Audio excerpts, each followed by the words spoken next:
Hello दोस्तों, कैसे हैं आप सब। दोस्तों उम्मीद है आप कुछ ना कुछ नया जरूर पढ़ रहे होंगे और कुछ ना कुछ नया जरूर सीख रहे होंगे। दोस्तों जब बात पर्सनल फाइनेंस की आती है, जब बात पैसों को समझने की आती है, जब बात अमीरी की तरफ बढ़ने की आती है, जब लोग अपने पर्सनल फाइनेंस को सुधारना शुरू करते हैं, तो मुझे लगता है कि उन्होंने इस बुक को कभी ना कभी जरूर पढ़ा होगा। ये बुक लाखों करोड़ों लोगों की पसंद है, दुनिया भर में करोड़ों लोगों की ज़िंदगी इस बुक ने बदली है। और इस बुक का नाम है रिच डैड पुअर डैड। दोस्तों ये एक कमाल की बुक है। इस बुक को लिखा है रॉबर्ट कियोसाकी ने, जो एक अमेरिकन राइटर हैं।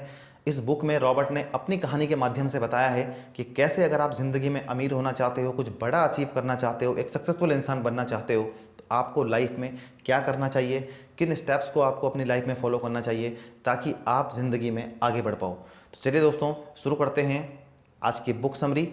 तो इस बुक की जो चैप्टर हैं, हम हर चैप्टर को डिटेल में सीखेंगे अलग अलग वीडियो में। तो आज की इस वीडियो में हम इसके पहले चैप्टर को सीखेंगे कि जो है कि अमीर पैसों के लिए काम नहीं करते बल्कि पैसे उनके लिए काम करते हैं। दोस्तों रॉबर्ट जब छोटे थे तो उनको तो अपने दो डैड से सीखने का मौका मिला। एक उनके असली डैड थे जिनको वो पुअर डैड कहते हैं, और एक उनके बेस्ट फ्रेंड माइक के डैड थे जिनको वो रिच डैड कहते हैं। जो उनके पुअर डैड थे, मतलब उनके असली डैड, वो बहुत ज़्यादा पढ़े लिखे थे, क्वालिफाइड थे, पीएचडी थे वो, उन्होंने अपनी स्कॉलरशिप पे पढ़ाई पूरी की थी और वो एक गवर्नमेंट टीचर थे, एक सक्सेसफुल इंसान थे। वहीं दूसरी तरफ जो उनके रिच डैड थे वो एक मुश्किल से वो 8वीं पास थे, लेकिन वो भी एक सफल इंसान थे, एक सक्सेसफुल बिजनेसमैन थे। तो दोनों की जो सोच थी, दोनों की सोच में बहुत ज़्यादा फ़र्क था। तो रॉबर्ट को जो तो रॉबर्ट जब छोटे थे तो रॉबर्ट को अपने दोनों डैड से सीखने का मौका मिला, अपने असली डैड से और अपने बेस्ट फ्रेंड के डैड से। ये मतलब एक पुअर डैड जो उनके असली डैड थे और दूसरे जो उनके रिच डैड मतलब उनके बेस्ट फ्रेंड के डैड थे। तो दोनों की सोच में बहुत ज़्यादा फ़र्क था। जहाँ पुअर डैड इस बात पर फोकस करते थे कि आप स्कूल जाओ, अच्छे मार्क्स लेके आओ ताकि आपको एक अच्छी कंपनी में नौकरी मिल सके, वहीं रिच डैड इस बात पर फोकस करते थे कि आप स्कूल जाओ, अच्छे मार्क्स लेके आओ, अच्छी पढ़ाई करो, सीखो ताकि आपको एक कंपनी को खरीदने का मौका मिले। यहाँ पुअर डैड जब भी किसी एक्सपेंसिव चीज़ को देखते थे तो वो कहते थे कि मैं इसे नहीं खरीद सकता हूँ, लेकिन वहीं जब रिच डैड किसी एक्सपेंसिव चीज़ को देखते थे तो वो कहते थे कि मैं इसे कैसे खरीद सकता हूँ। वो इन शब्दों का प्रयोग नहीं करते थे कि मैं इसे नहीं खरीद सकता हूँ। देखो, जब ऑथर कहते हैं कि जब आप इस प्रकार के शब्दों का प्रयोग करते हो कि मैं इसे नहीं खरीद सकता, तो मतलब आपने आगे बढ़ने के अपने सारे रास्ते बंद कर लिए। लेकिन जब आप ये कहते हो कि मैं इसे कैसे खरीद सकता हूँ, तो वहाँ पर आपने अपने दिमाग को काम पर लगा दिया। अब आपका दिमाग रास्ते ढूंढने लगेगा कि ऐसे कौन से तरीके हैं जिनसे ये काम किया जा सकता है। और जब लगातार आपका दिमाग काम करेगा तो आपके सामने रिजल्ट जरूर मिलेंगे। तो कहते हैं कि हमारा दिमाग एक सुपर कंप्यूटर है, यानी कि जब जितना ज़्यादा आप इसको काम पर लगाओगे उतना ही ज़्यादा हमको रिजल्ट्स मिलेंगे। प्रॉब्लम यह है कि मैक्सिमम लोग अपने दिमाग को काम पर ही नहीं लगाते। वो आसान रास्ता ढूंढते हैं कि आसान रास्ता हमको अगर कहीं से शॉर्टकट मिले तो हम वहाँ जाएं, ना कि हम इसकी सॉल्यूशन को ढूंढने की कोशिश करें। जब रॉबर्ट 9 साल के थे तो उन्होंने एक दिन अपने डैड से पूछा कि डैड, हम अमीर क्यों नहीं हैं, हम अमीर कैसे बन सकते हैं। तो रॉबर्ट ने ये कहा उनको कि आप ये बात मुझसे मत पूछो, ये बात अपने बेस्ट फ्रेंड माइक के डैड से पूछो। अब माइक भी शॉक हो गए कि मेरे डैड से कैसे, वो भी तो इतने ज़्यादा अमीर नहीं है। उस समय माइक के डैड भी अपने बिजनेसेस को सेटअप कर रहे थे। एक्चुअली बहुत सारे बिजनेस थे उनके, तो उनको वो सेटअप करने में लगे हुए थे। तो उन्होंने कहा कि मेरा और माइक के डैड का बैंकर एक ही है। तो वो हमें बताता है कि माइक के डैड को पैसे बनाना बहुत अच्छे तरीके से आता है, उनको बिजनेस चलाना बहुत अच्छे तरीके से आता है और बहुत ही जल्दी उनके पास बहुत ज़्यादा पैसा होगा। तो अब रॉबर्ट और माइक डिसाइड करते हैं माइक के डैड के पास जाने के लिए और उनसे सीखने के लिए। अब वो दोनों जाते हैं माइक के डैड के पास और माइक के डैड से पूछते हैं कि हम अमीर कैसे बन सकते हैं। तो माइक के डैड उनसे कहते हैं कि मैं तुम्हें सिखाऊंगा, लेकिन मेरे सिखाने का तरीका दूसरा होगा। मैं रॉबर्ट को कहते हैं कि मैं तुम्हारे डैड की तरह लेक्चर देके नहीं सिखाऊंगा, जैसे वो स्कूल में पढ़ाते हैं बच्चों को लेक्चर देके। मेरा सिखाने का तरीका अलग है, तुम्हें मेरे लिए काम करना होगा तब मैं तुमको सिखाऊंगा। मेरे डिपार्टमेंटल स्टोर में तुम जाओ और वहाँ पर आप काम करो, 3 घंटे आप 4 घंटे आप रोज़ काम करो, 10 सेंट प्रति घंटे के हिसाब से मैं तुम्हें दूंगा। तो वो तैयार हो जाते हैं। अब वो वहाँ काम करते हैं 3 हफ्ते तक लगातार। उसके बाद माइक के डैड उनसे नहीं मिलते हैं। तो 3 हफ्ते बाद रॉबर्ट फिर क्या होते हैं, वो फ्रस्ट्रेट हो जाते हैं। अब वो कहते हैं कि मैं ये जॉब छोड़ रहा हूँ, मेरे बस का नहीं है ये काम करना, मैं परेशान हो गया, मैं कुछ सीख भी नहीं रहा हूँ और मुझे खाली 10 सेंट के हिसाब से काम मुझे जो है वो नौकरी मिल रखी है, मैं छोड़ रहा हूँ इसको। अब वहाँ पर माइक हंसने लग जाते हैं। माइक उससे कहते हैं कि डैड ने कहा था ऐसा ही होगा, तो जब रॉबर्ट फ्रस्ट्रेट हो जाए तो उसको मेरे पास ले आना। अब वो जाते हैं माइक के डैड के पास। तो रॉबर्ट से माइक के डैड पूछते हैं कि क्या हुआ, तुम जॉब छोड़ रहे हो। तो रॉबर्ट ने कहा कि आप मुझसे सिर्फ काम करवा रहे हो, मुझे आप कुछ नहीं सिखा रहे हो। पिछले 1 महीने हो गया मुझे काम करते करते, लेकिन आपने मुझे अभी तक कुछ भी नहीं सिखाया, सिर्फ आप काम करवा रहे हो। तो रॉबर्ट के डैड ने कहा कि मैं तुम्हें सिखा रहा हूँ, बस मेरा सिखाने का तरीका अलग है। मैक्सिमम लोग क्या करते हैं कि वो ज़िंदगी जब उनको सिखाती है तो वो हार मान जाते हैं। यानी कि ज़िंदगी आपको धक्के देती है, यहाँ से वहाँ, यहाँ से वहाँ, उसमें से कुछ लड़ते हैं, कुछ सीखते हैं, कुछ आगे बढ़ते हैं, कुछ हार मान जाते हैं। तो ज़िंदगी के धक्कों को तुम सहन कर पाओ। ज़िंदगी तुमको सीधे वे में नहीं सिखाती है, लेक्चर देके नहीं सिखाती है, ज़िंदगी तुमको धक्का देके सिखाती है ताकि तुम लाइफ में कुछ अचीव कर पाओ, तुम समझ पाओ चीज़ों को।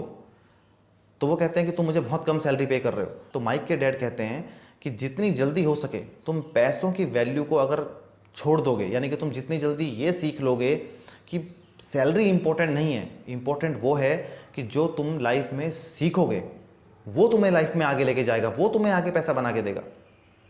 तो मतलब कि जो अमीर लोग होते हैं वो लोग पैसे के लिए काम नहीं करते हैं, पैसा उनके लिए काम करता है।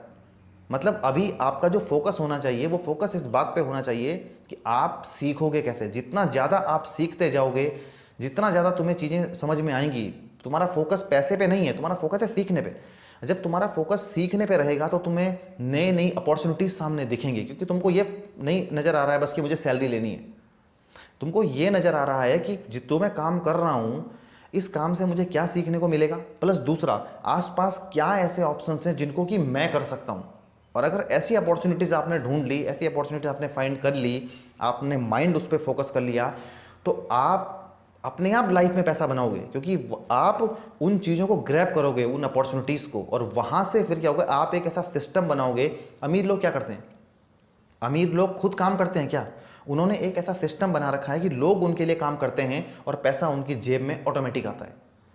तो जब तक आप इस चीज़ को नहीं समझोगे कि अमीर दूसरों से अपने लिए काम करवाते हैं, यानी कि अपने पैसे से वो अपने लिए काम कराते हैं, ऐसा सिस्टम तैयार करते हैं कि वो वहाँ पर प्रेजेंट नहीं भी हों तब भी उनका पैसा उनके लिए काम कर रहा होता है, तो तब जाके तुम लाइफ में कुछ बड़ा अचीव कर पाओगे। हम में से मैक्सिमम लोग, ऑथर कहते हैं कि हम में से मैक्सिमम लोग रैट रेस में फंसे हुए हैं।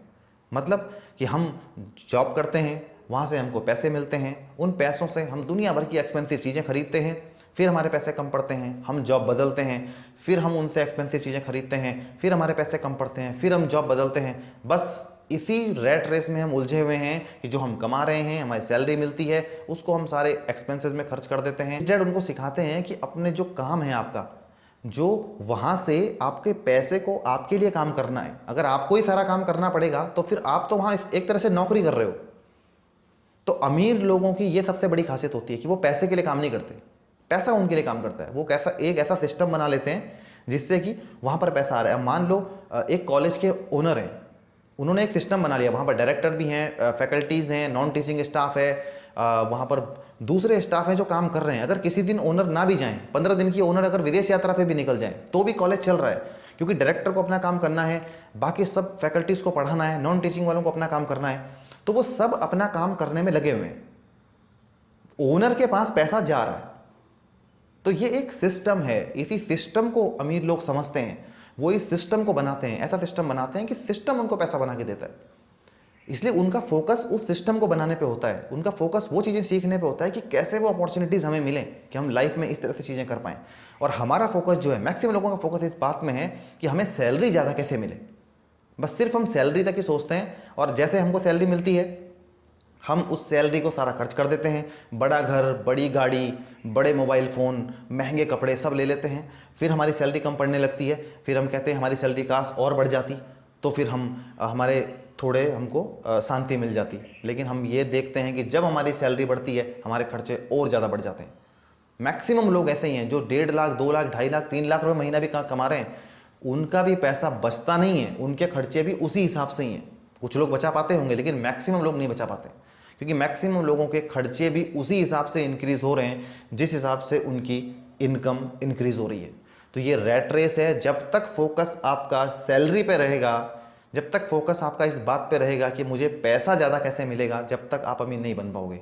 फोकस इस बात पे हमारा होना चाहिए कि हम एक ऐसा सिस्टम क्रिएट करें, अपनी ऐसी कुछ चीज़ करें कि जिससे हमारा पैसा हमारे लिए काम करे। अमीर लोगों की जो एसेट्स होती हैं ना, अमीर लोगों का जो सिस्टम है वो उनको पैसा बना के देता है, और गरीब लोग क्या करते हैं, मिडिल क्लास लोग क्या करते हैं, वो हमेशा नौकरी के पीछे, पैसे के पीछे भागते रहते हैं कि दूसरी नौकरी ज़्यादा पैसा, दूसरी नौकरी ज़्यादा पैसा, और इस तरीके से वो लाइफ में सारी लाइफ चलते रहते हैं।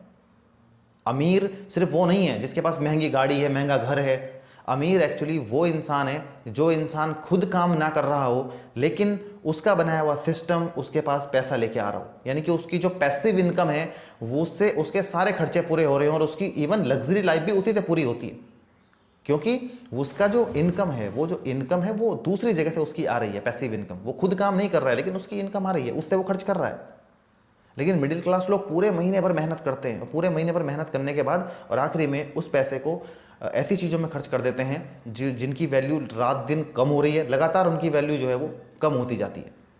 तो इस तरीके से, इस रैट रेस से अगर बाहर निकलना है तो ऑथर सबसे बड़ी चीज़ यही कहते हैं कि आपको पैसे के लिए काम नहीं करना है, पैसे से अपने लिए काम करवाना है। वापस कहानी पर लौटते हैं कि रॉबर्ट और माइक ने जब ये चीज़ सीखी तो उन्होंने वो काम करते रहे उस डिपार्टमेंटल स्टोर में और वो अपॉर्चुनिटीज़ को ढूंढते रहे, कहाँ से कुछ ऐसा मिलेगा। तो जब वो काम कर रहे थे तो उन्होंने देखा कि उस समय कॉमिक्स बहुत ज़्यादा चलती थी। तो उन्होंने देखा डिस्ट्रीब्यूटर लोग क्या करते हैं, जब कॉमिक्स से पुरानी हो जाती हैं तो वो उनको फेंक देते हैं कचरे में। तो रॉबर्ट और माइक ने डिस्ट्रीब्यूटर से बात की कि ये जो फेंकी हुई कॉमिक्स हैं, क्या इन्हें तुम हमें दे सकते हो, हम इन्हें रख सकते हैं। तो डिस्ट्रीब्यूटर ने उनसे कहा कि हाँ तुम इन्हें रख सकते हो, लेकिन इनको कभी किसी को आपको बेचना नहीं है, आप इसको बस पढ़ने के लिए रख लो, बेचना नहीं है। वो राजी हो जाते हैं। अब वो क्या करते हैं, सारी कॉमिक्स को इकट्ठा करते हैं और जो माइक के घर पर वहीं पर एक क्या करते हैं, एक रूम, एक बेसमेंट में एक लाइब्रेरी टाइप की बना देते हैं जहाँ बहुत सारी कॉमिक्स होती हैं। अब वहाँ वो और बच्चे वहाँ आते हैं, वो कॉमिक्स पढ़ते हैं, हर घंटे के हिसाब से वो कुछ पैसे पे करते हैं। अब वो माइक की बहन को एज अ लाइब्रेरियन वहाँ पर नियुक्त कर देते हैं। वो वहाँ पर देखती है कितने लोग आ रहे हैं, कितने लोग जा रहे हैं, कितना पैसा वो वापस दे रहे हैं, कितनी घंटे में कौन पढ़ाई कर रहा है। अब उसके पास पैसे आ रहे हैं। अब वो माइक की बहन को भी हफ्ते के $1 के हिसाब से पे करते थे। तो अब ये एक बिजनेस बन गया। वहाँ पे लोग आए, उन्होंने कॉमिक्स पढ़ी, वो चले गए पैसे देके। अब ये क्या है कि माइक और रॉबर्ट वहाँ पर नहीं हैं, लेकिन फिर भी उनके पास वहाँ से पैसा आ रहा है। ये एक बिजनेस बन गया। यही तो बिजनेस है, ऐसे तो बिजनेस ओनर पैसे कमाते हैं। तो इस तरीके से अब उनके दिमाग में वहाँ से वो चीज़ क्लिक हो गई कि अगर आपको अमीर बनना है तो आपको एक ऐसा सिस्टम जनरेट करना पड़ेगा कि जो आपके ना रहने पर भी आपके लिए काम करे। जब आप वहाँ अवेलेबल ना रहो तब भी वो आपको इनकम जनरेट करके दे। अब माइक और रॉबर्ट वहाँ पर ना होते हुए भी पैसे कमा पा रहे थे।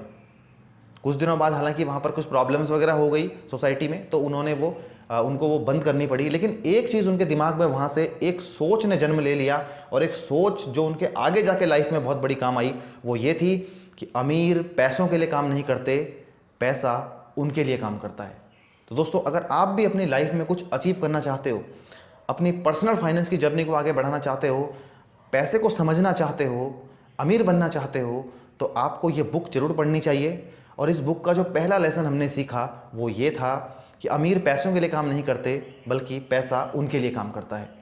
तो आपको भी इन्हीं चीज़ों को अपनी लाइफ में फॉलो करना है, सीखने पे फोकस करना है, अपॉर्चुनिटीज़ को ढूंढना है कि कहाँ से आप ऐसा कोई सिस्टम क्रिएट कर सकते हो कि जहाँ पर आप अवेलेबल ना रहो फिर भी आपके पास पैसा आता रहे।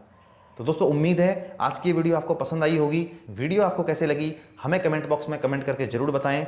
तो चलिए दोस्तों, मिलते हैं इस बुक के अगले चैप्टर में दूसरी वीडियो के साथ में। उसको देखना बिल्कुल मत भूलना, क्योंकि बहुत ही काम का अगला चैप्टर होने वाला है, जिसमें कि हम सीखेंगे कि आखिर कैसे हम अमीर बनने की जो प्रोसेस है वो शुरू कहाँ से होती है, सबसे पहले कौन सी हमको स्टेप है जो हमको उठाना है। तो उस वीडियो को आप बिल्कुल भी मिस ना करें।